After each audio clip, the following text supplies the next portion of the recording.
What's going on, guys? It's Smudgy here. As you can see, we currently have in our hands, this is actually the diamond PPSh, but of course we do also have the gold. This video is going to show you how to unlock it as quickly and painlessly as possible. We're going to go through the best class setups, when you need to change them for certain challenges, the best game modes you should be playing, how to level it up super quick so you can unlock the camos, and then how to do the camo challenges themselves. With that being said, let's just jump straight up into the setups. So the main thing to note about this gun is that it is a very fast firing gun. It's quite snappy, does not do well at range, even in hardcore. So do make sure when you are setting up this gun, regardless of challenge, you are putting on a barrel that increases the bullet velocity or effective damage range, or both preferably. Obviously, eventually you will unlock the task force. This is the best barrel to run, so do make sure you have it on at all times. That is the first barrel that's going to go on for the majority of these harder challenges. Otherwise, just use any of these barrels that includes bullet velocity, effective damage range, anything like that, just to make your life a bit easier. Next up, I either use a steady aim laser, or I forgo that and I will put on a sight. The sight I specifically use for getting long shots is actually the Vision Tech 2x, and the reason for this is the 3x it's a bit too much, but the red dot, I find even down Nuketown you can be missing people if they are very slowly kind of peeking a corner. It is very easy just to miss a leg and get killed. So the Vision Tech 2x is fantastic for this. Otherwise, a steady aim laser or any of the lasers really doesn't really matter, just for that hip fire accuracy. Next, I do either use the Spetsnaz speed grip if I'm going for a snappier version, or the Spetsnaz grip if I'm going for long shots, just to try and control some of that recoil, because the recoil can be quite a kickback, especially when you are firing longer ranges. Now the handle, I personally prefer the drop shot wrap, just so I can drop shot with it, and it gives me a bit of flinch resistance, which is great for those longer shots. You'll notice I'm mentioning long shots quite often because they are by far probably the most difficult challenge. There's one that might challenge it for that title, but long shots aren't great with this gun. Now, next up, I do tend to use the Raider stock. You could use the Spetsnaz stock if you were struggling with hipfire accuracy. It's not really necessary. I do prefer the Raider in my opinion. And that is pretty much the standard setup. So you'd swap out the laser for the optic and make sure you are adjusting the handle as necessary when it comes to long shots. So let's jump into what game mode you should be using. So obviously right now you have a wealth of choice. You've got the new maps, you've got, Nuketown 24/7 as usual, and hardcore. My first advice is to play the game mode you are best at. Regardless of what that is, play it, but make sure you do have a weapon XP token attached, because you want to level up this gun as quickly as possible. It's no good trying to complete camo challenges if you haven't even got them unlocked. I personally didn't even look at the camo challenges until I got the gun to around a level 20-25. And at that point I could start paying attention to them. So do just literally play the game, play whatever you're best at, level up that gun as quickly as you can, because that is what is most important here. So let's jump into the challenges themselves, how best to do them, any tips and tricks I have, what game modes you should be in specifically for certain challenges. Let's get into it. So first up, you do have the spray challenges. These are just eliminations. Now eliminations do not have to count towards kill streaks in the game. If you get like a % damage on someone, your teammate gets the kill, you get the elimination, that still counts. This is the only challenge that this works for. You just have to get 300 of them. It's pretty simple, just kill people. You'll get this throughout the challenges themselves. Nothing really to worry about here. Now next up is stripes, and that is 75 headshots. I usually have some struggles with the SMGs when it comes to getting headshots specifically. I have to say I didn't with this.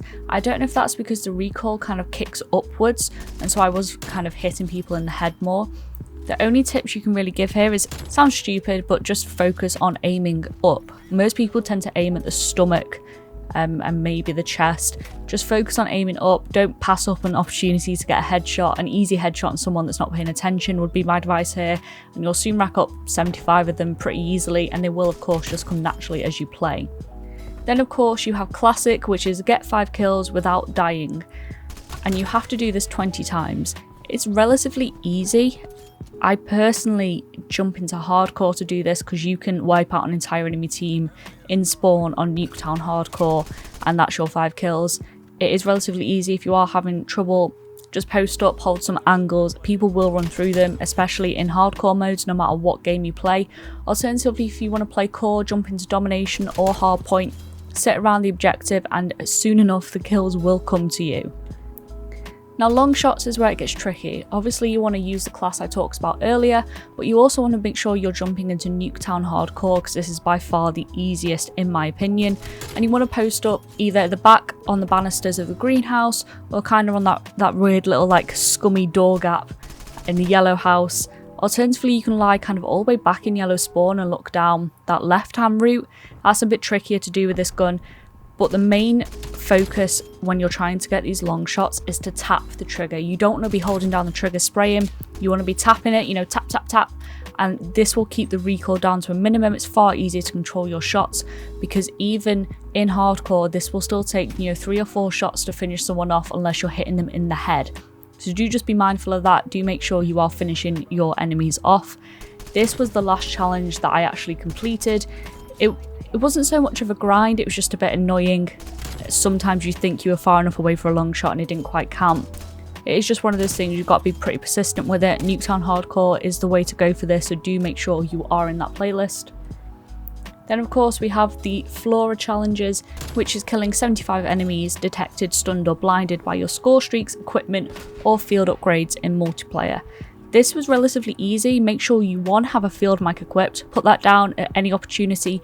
Even better, if you are in Nuketown Hardcore, as the majority of you probably will be for this, if you can get through to the enemy spawn and put it tucked out some other way, anyone that you kill within that house will count towards it. I personally run smokes because they do actually count for this, I believe.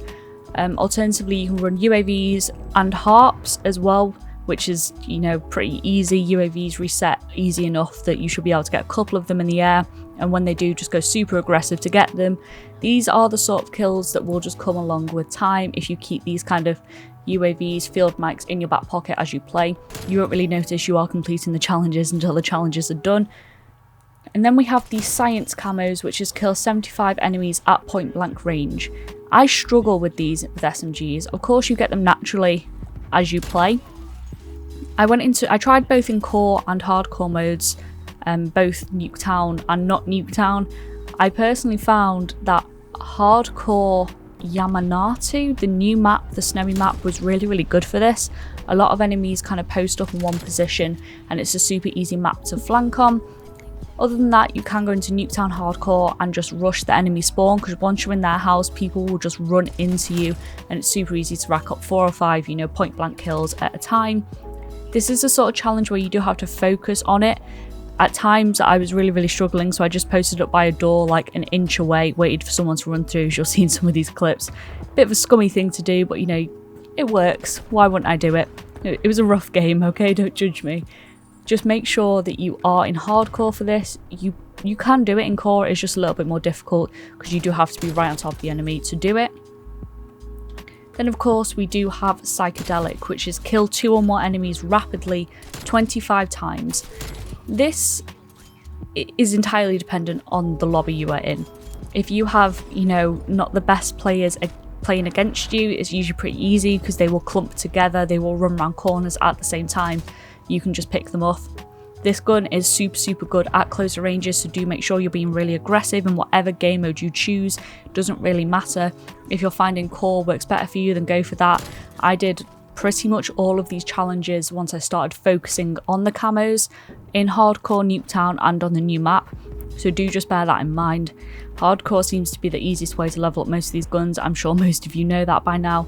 Killing 2 or more enemies rapidly, I think you've got about 3 to 5 seconds once you kill the first one, so it's a decent chunk of time if you think about it.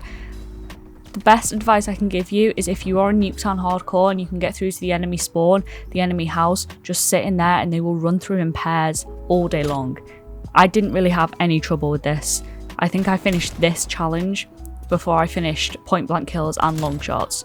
It wasn't really too bad. This challenge, you really only struggle when it comes to things like snipers and stuff, so for this you shouldn't run into any troubles if you just play super aggressive, get in the enemy's faces, and you shouldn't have a problem. And that of course is the final challenge, and then you will have unlocked gold and diamond if you have the other SMGs already leveled up and fully camoed out. As always, if you do have any other tips you want to share with people, leave them down in the comments down below. Let me know how close you are to getting gold for this gun. What do you think about it? Do you like it? I quite like it. It's a fun little gun to play with. As always, if you did enjoy the video, give it a like, subscribe if you want to find your way back. Hope you all have a good day, and I'll see you next time. Bye.